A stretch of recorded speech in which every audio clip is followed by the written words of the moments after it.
Hello and welcome. The physics channel is back and with another video on rolling. इस बार rolling की बात करेंगे एक रिंग की, लेकिन इसमें एक बहुत इंटरेस्टिंग ट्विस्ट हम जोड़ेंगे. This is a very famous problem from Irodov और इस रिंग के अंदर हम एक पॉइंट मास अटैच कर देंगे जिससे कि इसके मास का डिस्ट्रीब्यूशन एसिमेट्रिक हो जाएगा और इसको फिर हम ग्राउंड पर रोल करने देंगे और इसके उछलने की, इसके ग्राउंड से कांटेक्ट लूज करके ऊपर उछल जाने की पॉसिबिलिटी को हम देखेंगे. So let's get going. The problem let me first explain. आपको पहले मैं क्वेश्चन, ये प्रॉब्लम जो है इसको एक्सप्लेन कर देता हूँ और फिर हम इसका सॉल्यूशन देखते हैं. सो ये प्रॉब्लम कुछ ऐसे है. ये रिंग है. This is the ring.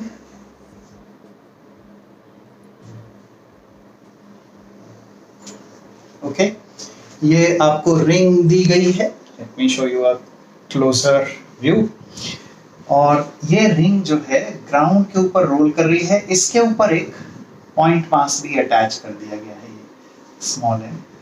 Ring का मास भी एम है और ये पॉइंट मास जो है ये भी एम है. रिंग का रेडियस आर बताया गया है और ये ग्राउंड के ऊपर एक स्टेशनरी सरफेस, हॉरिजॉन्टल सरफेस है, ग्राउंड जिसको आप कह सकते हो.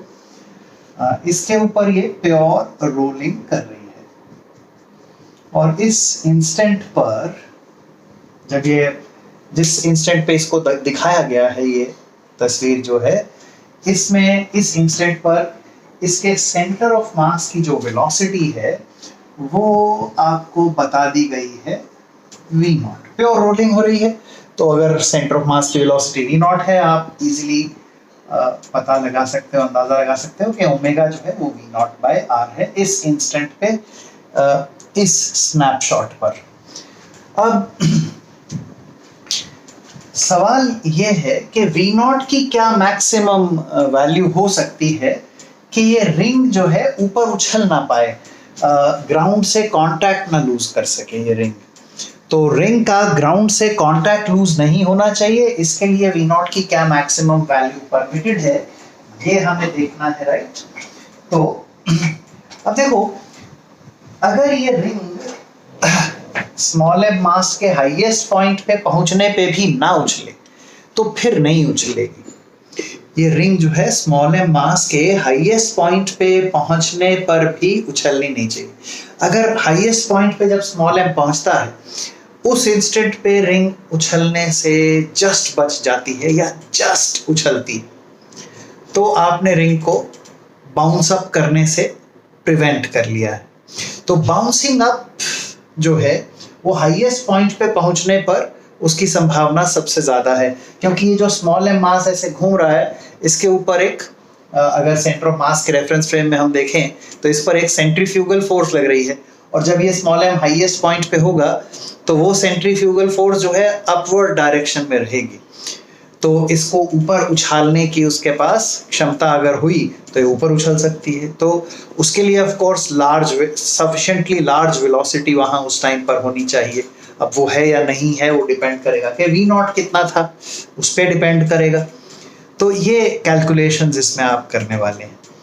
तो ये इनिशियल कंडीशन है और हमें ये अब देखना है कि जब ये स्मॉल एम हाईएस्ट पॉइंट पे भी होगा उस टाइम पर ये जो रिंग है ग्राउंड से कांटेक्ट लूज करते करते बस बाल बाल बच जाए. तो अगर हाईएस्ट पॉइंट पे भी कांटेक्ट लॉस नहीं होगा तो फिर तो कांटेक्ट लॉस होने से बच जाएगा, राइट. तो हाईएस्ट पॉइंट पे स्मॉल एम को पहुंचाते हैं और फिर कंडीशंस अप्लाई करते हैं कांटेक्ट लूज नहीं करने की. अब कांटेक्ट लूज नहीं करने की क्या कंडीशन है?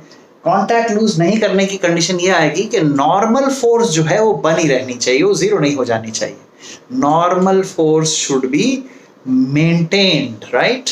तो अब देखो, जब ये दूसरी वाली कंडीशन में पहुंचता है स्मॉल एम हाईएस्ट पॉइंट पर, तब क्या रहेगा?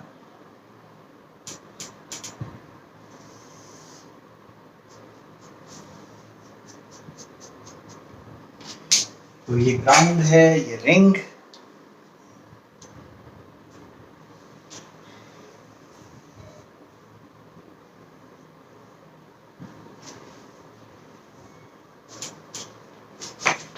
ये रिंग आपको दिखा दी गई है इस पोजीशन में जब स्मॉल m हाईएस्ट पॉइंट पर पहुंच गया है, और इस कंडीशन में भी रिंग जो है उछलनी नहीं चाहिए, ग्राउंड से कांटेक्ट लूज नहीं होना चाहिए। कांटेक्ट लूज नहीं होने की क्या कंडीशन है कि नॉर्मल रिएक्शन नॉन जीरो बना रहना चाहिए, नॉर्मल रिएक्शन मेंटेन्ड रहना चाहिए। नॉर्मल रिएक्शन जीरो हो गया तो इसका मतलब कांटेक्ट गया है। अब जब ये स्मॉल m हाईएस्ट पॉइंट पे है, उस समय पर मान लेते हैं इसके सेंटर ऑफ मास की स्पीड जो है वो है v। इस कंडीशन में ये स्पीड v है, v स्पीड है तो ओमेगा जो है इस कंडीशन में क्या होगी, ओमेगा हो जाएगी v बाय आर, क्योंकि प्योर रोलिंग है ग्राउंड के ऊपर। आप लोग ये चीज से काफी फेमिलियर होने चाहिए अब।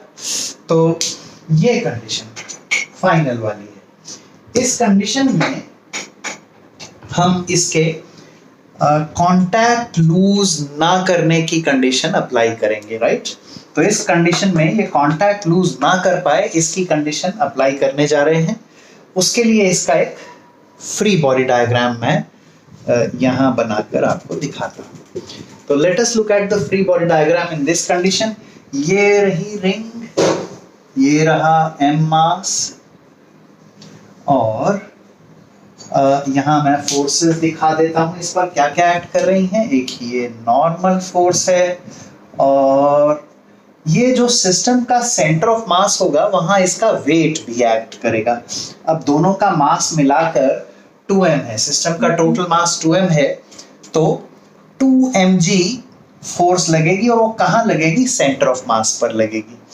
अब इसका सेंटर ऑफ मास देखिए कहाँ है। सेंटर ऑफ मास देखो, रिंग का मास पूरा सेंटर ऑफ मास उसका रिंग के सेंटर ऑफ मास पे कॉन्सेंट्रेटेड है, तो m मास यहाँ है, दूसरा m मास यहाँ है, दोनों आइडेंटिकल मास हैं, तो सेंटर ऑफ मास उनके बीच में आ जाएगा।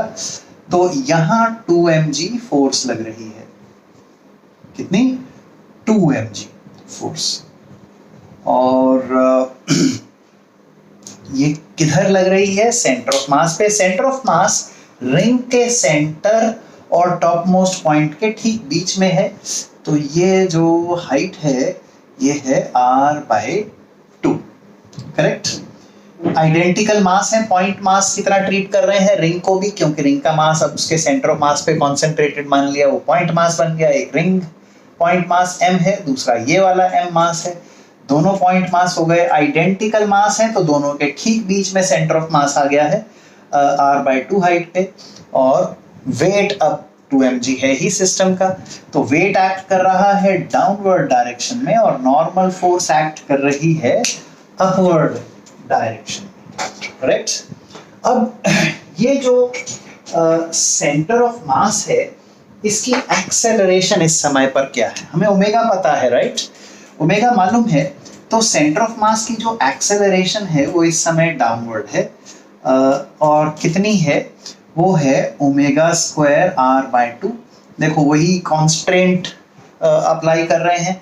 सेंटर ऑफ मास के अबाउट मैं इस पॉइंट सेंटर ऑफ मास की एक्सेलरेशन निकाल रहा हूँ, रिंग के सेंटर के अबाउट। लेट मी रिपीट, मैं शायद गलत बोल गया, फिर से रिपीट कर देता हूँ। रिंग के सेंटर के about centre of mass of system की एक्सेलरेशन देख रहे हैं, तो उसके दो कंपोनेंट्स होंगे, एक ओमेगा स्क्वायर r होगा टुवर्ड सेंटर, और दूसरा टेंजेंशियल कंपोनेंट। पर हमें सिर्फ वर्टिकल फोर्सेस से मतलब है, तो लेट्स नॉट बॉदर। वैसे यहाँ पर टेंजेंशियल कंपोनेंट 0 है एट दिस इंस्टेंट। अब आप सोचना क्यों इस इंस्टेंट पे वो 0 है, हालांकि उसका हमारे इस सवाल से कोई लेना देना नहीं है। तो अब देखो यहाँ मैं इसके बाउंस ना करने की कंडीशन अप्लाई करता हूँ। तो बाउंस ना करने की कंडीशन कैसे अप्लाई होगी, देखो अभी इस समय क्या है कि सिस्टम के ऊपर जो फोर्सेस हैं आप देख सकते हो, 2mg डाउनवर्ड है, ये 2 थोड़ा बेढंगा हो गया, 2mg डाउनवर्ड है -n, ये नेट फोर्स है, and that should be equal to mass into acceleration. Acceleration omega square r/2 जो है, omega being v square v by r, तो ये इसकी ओमेगा की जगह v square by r square लिखेंगे तो ये आ जाएगा v square bye 2r, correct. तो यहां मैं अप्लाई कर देता हूं कांटेक्ट लूज ना करने की कंडीशन। अब n यहाँ से देखो, ये ऑफ कोर्स ये v²/2r मैंने अभी भी नहीं लिखा, तो ये v²/2r एक्सेलरेशन है। Net force is equal to mass 2m है, बाय द वे ये भी मैं गलती कर रहा था, मास 2m इनटू एक्सेलरेशन v²/2r, तो 2 कैंसिल हो जाएगा। अब n के लिए जरा सॉल्व कीजिए, तो n के लिए सॉल्व करते हैं, क्या मिल रहा है, ये 2 कैंसिल हो गए, 2mg, तो m into 2g minus v²/r, correct. Contact maintained रहने की क्या कंडीशन होगी? What is the condition for maintenance of contact? Contact maintained रहे, क्या कंडीशन है? कॉन्टैक्ट मेंटेन्ड रखने की कंडीशन है कि ये नॉर्मल रिएक्शन नॉन जीरो बना रहे, it should be maintained. Contact maintained है तो नॉर्मल फोर्स भी मेंटेन्ड है, कॉन्टैक्ट फोर्स है, तो ये नॉर्मल फोर्स मेंटेन रहनी चाहिए, बनी रहनी चाहिए। इसको बनाए रखने के लिए क्या है, n जो है it should be greater than equal to 0, तो n greater than equal to 0 बना रहना चाहिए। ये होने के लिए 2g should remain greater than equal to v²/r, तो v² should be greater than equal to 2rg। तो v² अगर 2rg से ग्रेटर देन इक्वल टू है, तो v² की क्या मिनिमम वैल्यू है या v की क्या मिनिमम वैल्यू है? v की मिनिमम वैल्यू आ जाएगी इक्वल टू रूट 2rg। तो हाईएस्ट पॉइंट पे जब ये स्मॉल m मास पहुंच गया है, तब सेंटर ऑफ मास की वेलोसिटी जो है अधिक से अधिक इतनी हो सकती है। ये शायद मैं कंडीशन गलत अप्लाई तो नहीं कर दिया है, नहीं, v² ही यहां मैंने गलत लिखा है, v² should have been less than equal to 2rg, तो v की जो मैक्सिमम वैल्यू है वो रूट 2rg आ जाती है। इससे ज्यादा v नहीं होना चाहिए, v अगर इससे ज्यादा हो जाएगा, रूट 2rg से अगर ज्यादा v जो है रूट 2rg से अगर ज्यादा हो गया तो ये कांटेक्ट लॉस हो जाएगा, राइट? क्योंकि अगर v² 2rg से बड़ा हुआ, v² अगर 2rg से बड़ा हुआ तो ये n जो है 0 हो जाएगा, कांटेक्ट नहीं रहेगा। तो ये मैक्सिमम v की वैल्यू परमिटेड है when it is at the highest point, right? तो अब देखो हाईएस्ट पॉइंट पे जब स्मॉल m है, उस समय हमने सेंटर ऑफ मास की वेलोसिटी v कैलकुलेट कर ली है, वो अधिक से अधिक रूट rg होनी चाहिए। तो वो मैक्सिमम जब v की वैल्यू हाईएस्ट पॉइंट वाली पोजीशन के हिसाब से रूट 2rg है, तो उसी के कॉरेस्पॉन्डिंग v0 कैलकुलेट कर लेते हैं, करेक्ट? मैं फिर से ये बात समझा देता हूं।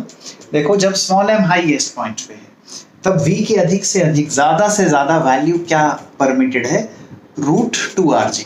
अभी हमने कैलकुलेट किया, तो इस केस में हाईएस्ट वैल्यू वेलोसिटी की रूट 2rg आ रही है, तो कॉरेस्पॉन्डिंग वैल्यू v0 की क्या बनती है, ये हम कैलकुलेट कर लेते हैं। इस कैलकुलेशन में यूज होगा एनर्जी कंजर्वेशन, तो उसमें एक काम अभी से कर लेते हैं अलग से, पहले से ही, वो है इन दोनों कंडीशंस में काइनेटिक एनर्जी की कैलकुलेशन कर डालते हैं। तो ये इस कंडीशन में जो इनिशियल काइनेटिक एनर्जी है, के आई इसको बोल देते हैं, वो इनिशियल काइनेटिक एनर्जी कितनी आएगी जी, जरा ध्यान से देख लीजिए। इनिशियल काइनेटिक एनर्जी ये आ रही है हाफ mv², रिंग की translational kinetic energy, plus half ICM, वो है mr² into ओमेगा² which is v²/r²। Actually v0 highest point पे इनिशियल कंडीशन की बात कर रहे हैं ना, तो v0 है, प्लस स्मॉल m के लिए, पर ये जो लोएस्ट पॉइंट होता है कांटेक्ट पॉइंट, इसकी वेलोसिटी तो 0 है, तो हाफ m इंटू 0 का स्क्वायर, तो ये हमें मिल जाता है कि आई m v0 स्क्वायर। ऑलराइट, इस कंडीशन के लिए अब कैलकुलेशन हो जाए फाइनल काइनेटिक एनर्जी, उसको बोल देते हैं kf। तो फाइनल काइनेटिक एनर्जी इस वाली पोजीशन की देखो क्या बनेगी, इस पोजीशन की फाइनल काइनेटिक एनर्जी पहले रिंग के लिए हाफ, अब रिंग के लिए इनफैक्ट ये वाला एक्सप्रेशन हम देख चुके हैं कि अगर सेंटर ऑफ मास की वेलोसिटी v नॉट है तो रिंग की kinetic energy mv naught square है। तो अगर v होगी तो mv स्क्वायर हो जाएगी। रिंग तो पता चल गया, इस स्मॉल m मास का भी पता हो जाए तो half m into small m की वेलोसिटी का स्क्वायर। अब स्मॉल m की क्या वेलोसिटी है जी? स्मॉल m की जो वेलोसिटी आएगी वो आएगी omega r with respect to centre. अब इसमें सेंटर की वेलोसिटी v भी ऐड कर लो तो ये आ जाएगी विद रिस्पेक्ट टू ग्राउंड, और ओमेगा को v बाय r यहाँ सब्स्टिट्यूट करोगे तो ये 2v आपको मिल गया। तो ये जो वेलोसिटी, इसकी वेलोसिटी है 2v है, पॉइंट मास m की, तो काइनेटिक एनर्जी हो जाएगी half into m into 2v का स्क्वायर, और ये दोनों ऐड कर लेने से अब ये एनर्जी आ गई है m 2mv square, actually 2mv square. तो फाइनल काइनेटिक एनर्जी है 2mv square, initial kinetic energy थी mv naught square.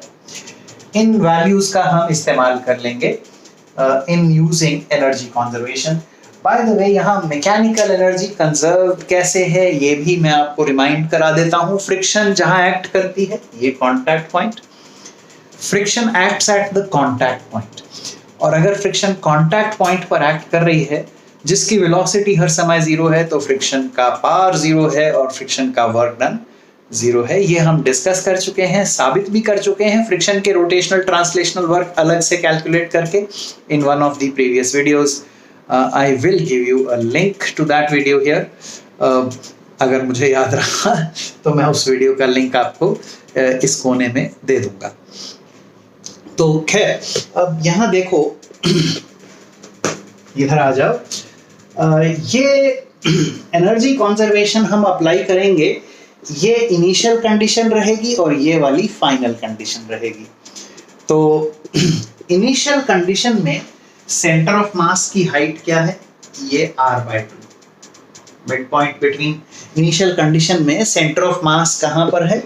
Initially centre of mass ring का सेंटर और ये मास इन दोनों के मिड पॉइंट पे यहाँ है, और फाइनली ये सेंटर ऑफ मास यहाँ है।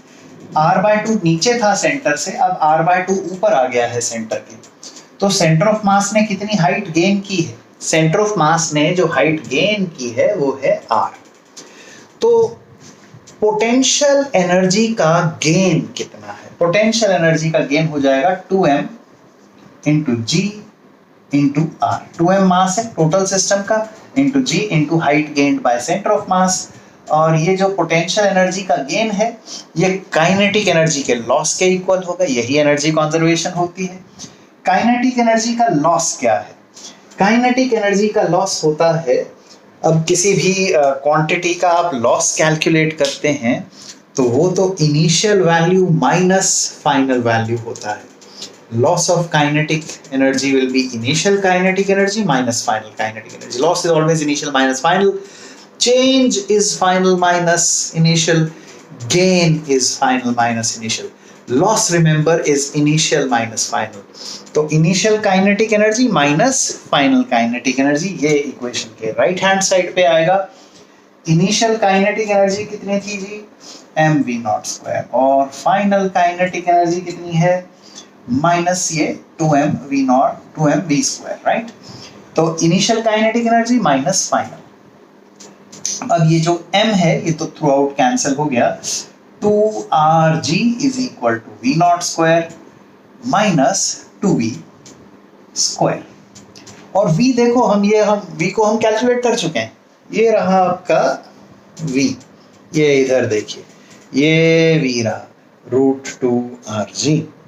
तो v की यही वैल्यू हम यहाँ सब्स्टिट्यूट अगर कर दें तो क्या आ रहा है? 2rg is equal to v not square minus 2v square. 2v square will B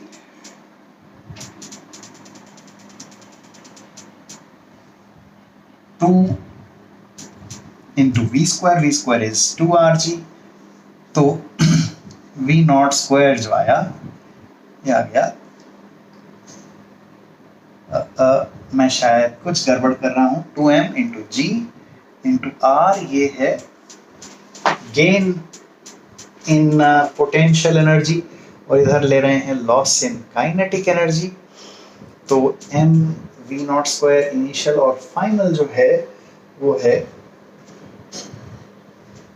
इसमें एक गलती हो रखी है, इसको हम करेक्ट कर लें। देखिए ये जो काइनेटिक एनर्जी की कैलकुलेशन थी फाइनल वाली, इसमें there is a slight error, इसको करेक्ट कर डालते हैं। mv square plus half M into 2v का स्क्वायर है, तो ये 4v स्क्वायर आएगा। ये 4v स्क्वायर है, 2 से डिवाइड किया 2 आ गया, तो ये 3 आना चाहिए था, करेक्ट। तो ये 3mv स्क्वायर होना चाहिए। फाइनल काइनेटिक एनर्जी करेक्ट कर लीजिए, ये 3 आना चाहिए। I made that mistake, I am human, right, I can make mistakes. Am I allowed? Right? Am I allowed to be human? So ये इधर आ जाएगा, v नॉट स्क्वायर आया 8rg। तो v नॉट जो है ये हमें मिला रूट ऑफ 8rg, और ये एक सिंपल सा सॉल्यूशन हमारा तैयार हो गया इस बहुत ही इंटरेस्टिंग प्रॉब्लम का। तो अगर आप चाहते हैं कि ये उछल ना सके, बाउंस ना करे ग्राउंड पर से, तो इस कंडीशन में v नॉट की मैक्सिमम वैल्यू क्या अलाउड होगी? Root 8rg। अगर ये v नॉट रूट 8rg से ज्यादा हो गया, तो जब ये मास हाईएस्ट पॉइंट पे होगा तब ये रिंग ग्राउंड से कांटेक्ट छोड़ के ऊपर उछल जाएगी। तो ये कांटेक्ट लूज करने वाला, हम पिछले 2-4 प्रॉब्लम्स में इस तरह की बातें हुई भी हैं। तो ये कांटेक्ट मेंटेन्ड रखने वाली क्वेश्चंस बहुत इंटरेस्टिंग रही हैं। अब अगला क्वेश्चन हम जो करेंगे वो इसका ही एक वेरिएशन है, इसी का एक नया रूप प्रस्तुत किया जाएगा जो कि बहुत ही इंटरेस्टिंग होगा। The next problem that I will discuss will be a very, very challenging problem, but at the same time very, very interesting also. So bye bye for now. I hope you enjoyed this particular problem. Irodov Baba ji की जय हो, जिन्होंने इतने interesting questions हमारे लिए create किए। Bye bye for now. Let's meet again for the next video.